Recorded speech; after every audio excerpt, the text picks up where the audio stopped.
So if you're trying to evaluate in this case, if you guys look at the formula, you have 1 is cosine minus in this case? I forget.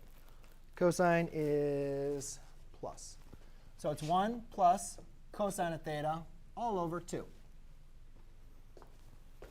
Everybody say that? It's the formula. You're given the formula. All you're doing is just replacing the formula. We have the triangle. We have the constraint. We created the triangle. Do we know what cosine of theta is based on the triangle that we created, based on our restrictions? Yes. So all you're simply doing is plugging it in. Now, you guys can see there's a plus or minus.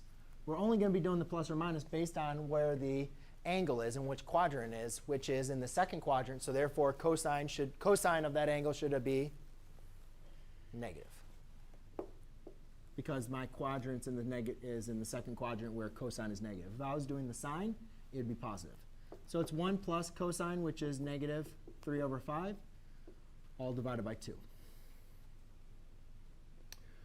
OK, so now we need to simplify. There's a couple ways we could do this. We could multiply the top and the bottom by 5. Ooh, that's a bad one.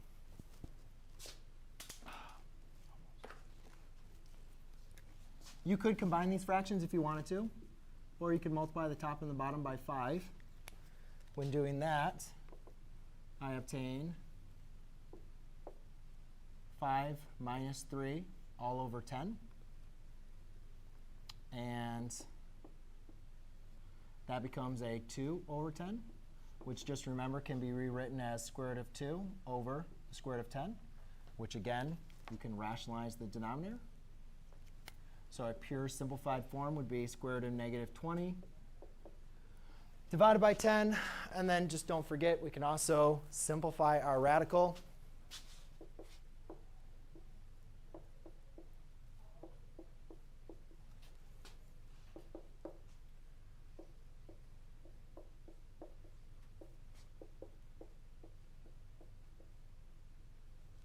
So the negative square root of 5 over 5.